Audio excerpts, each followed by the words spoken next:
Hello, coin collectors out there. Welcome back to the Big D Coins channel. Hopefully everyone is having a great day as always. In front of us here, we have a roll of nickels. Now, this should be an interesting roll to dive into, so we'll see what we get when we open up this roll. Today is November 22nd, 2018, so that means it is Thanksgiving.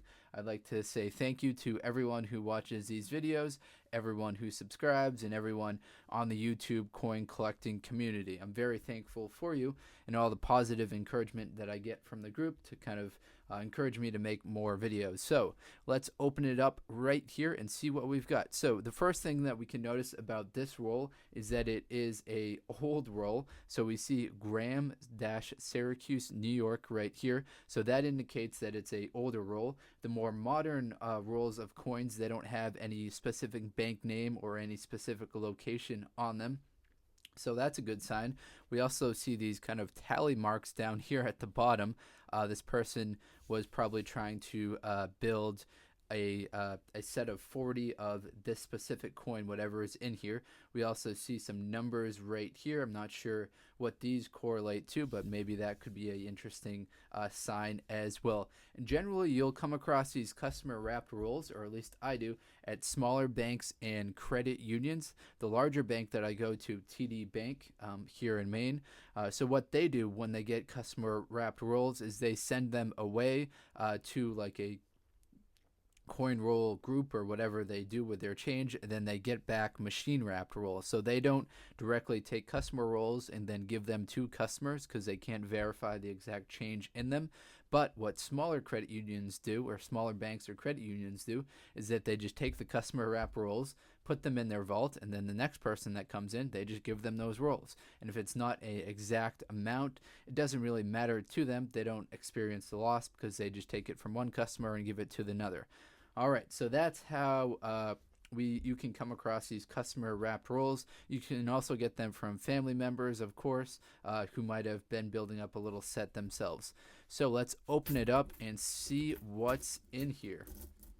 So what we're going to be looking for primarily is Buffalo nickels. So those would be dated 1938, 1918 to 1938. Now 1938 is going to be 1913 to 1938. 1938 will be a little bit of a transition year. We're going to be looking for silver wartime nickels, which were made from 1942 until 1945, as well as any kind of low mintage years, which we'll have to look up a little bit later. But first thing that we spot right here is this one right here. This is one of those silver wartime nickels that I was telling you about. So this one has the large mint mark on the reverse. They put the large mint mark on the reverse. Let me get a good focus for you. So you see that large, very prominent mark on the reverse right there. So they put that on the reverse to know to pull it out of circulation later. We flip it over and it's dated 1943, so that's kind of in line what we expected. 1943, as far as the mintages on that, it's kind of a high year of production. 1943S, there are 104 million of them that were made. So this is kind of a high mintage coin, but it's still going to be worth more than face value based on the 35% silver that's included in this coin. So we'll set that one aside, and let me zoom in so we can actually see the dates on these ones right here. And I'll need to refocus. So we've got 47, 48, 1970. So this one's not really as old as I was hoping. We've got some 78s. We've got a 39 right here. So 39 was the second year that they started producing these nickels, the Jefferson nickel. So 1938, a crossover year. And because of that, the mintages on 38 are a little bit lower. 1939, we get back up to 120 million at the Philadelphia Mint. So we got a 59, 47, 1970. So this is pretty modern. Now, these still have the mint mark on the obverse of the coin. 1941, 1947, 1964. That was an interesting year for the dime and for the quarter, but not really for the nickel at all. We've got a 62, 51, 1960, 1941. So we've got the mint mark on the reverse on the 1941. 1961, 69. So I'll speed it up a little bit and try and find any that might be worth talking about. So we'll pause on this one right here, the 1946. So two of the more famous mid-mark errors involved in the Jefferson nickel are the 1942 D over horizontal D error. So let me pull up a 1940s that would have a D mint mark on it. So this one right here. So the 1942 D over horizontal D. So if you look at your coin and you see a regular D like this one right here, but it's also got a horizontal D, that's known as the 1942 D over horizontal D error. Those coins are very cool and definitely worth collecting, and they will sell for a premium, especially in the real high grades. Now, another known error is the 1949 D over S. So that's a rather cool mint mark error right there that you don't see very much. So what happened there was the 1949, they originally struck it with the S mint mark on it, and then they restruck it with the D mint mark on top of it. So how could that have happened? Well, all of the mint marks were actually made, all of the dies with the mint marks were actually made at the Philadelphia Mint. So they must have made it for the Denver Mint and then realized that they didn't have enough. Made it for the San Francisco Mint, then realized they didn't have enough for the Denver Mint, so they just struck the D over it to create the D over S 1949 D over S mint mark. And this one we have right here is in 1946. So 1946 is kind of an interesting year. We can take kind of a more thorough look at this one right here and get into the prices associated with it.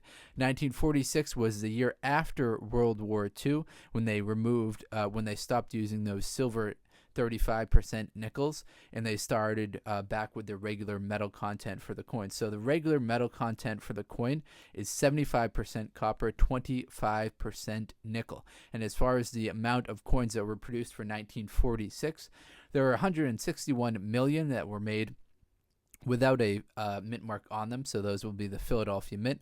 There are 45 million made at the Denver Mint and 13 million made at the San Francisco Mint. So if you've got a 1949 S, then you are in luck. So we flipped it over, and the mint mark would be located on the reverse side of the coin right here. Now, interestingly, it looks like we might have a little bit of a error, an extra die cut right there, right after E pluribus unum. So I'm going to have to take a more thorough look at this one right here and see what's going on. It looks like, I'm not sure if that's post-mint damage just by wear and tear through circulation, or if that's kind of a extra little blob that's located on the reverse of the coin. Now, as far as the value of the 1946, that will kind of depend on if it has the full steps designation or if it has kind of the normal mint state designation. Now, we can see right here that this certainly wouldn't have the full steps designation. Here's a coin graded by PCGS. Now, if you look to see, you can see kind of the lines going across the steps on Monticello. If I could get a better angle, you could see it even better, but we see the lines. You can see the lines going across right there, so that would give it the full steps designation. We can see this one right here clearly doesn't have that full steps, so that will decrease the value of the coin. And because there were over 100 million of these that were made, it's not really going to sell for much of a premium. However, if you could get that 1946 S full steps designation, it would probably be the most valuable of the 1946s. So let me look up the price of that for you. So I'm on the PCGS price guide right now, looking at mint state full steps designation for the 1942 S 5-cent coin.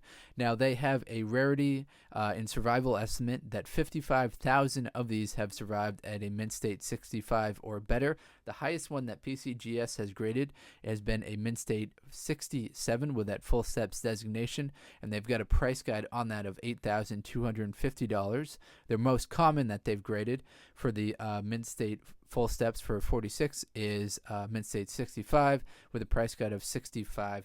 So there is some value to these if they've got the full steps, meaning that they were struck rather well, and that could really increase the value of the coin.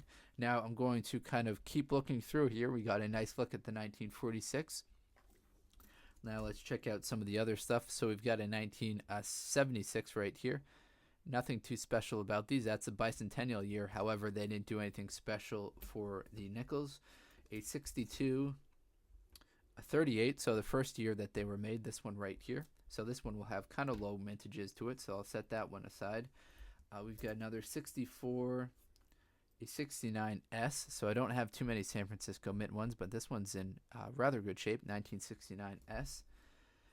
A 59, a 64, a 40, a 41, a 64. So you can really build up your collection of 1940s Jefferson nickels. They do have mintages mostly in the hundreds of millions, so they won't necessarily be worth a lot unless you can get them in those high mint state grades, or get one of those 1942 to 1945 wartime nickels that will have 35% silver in them.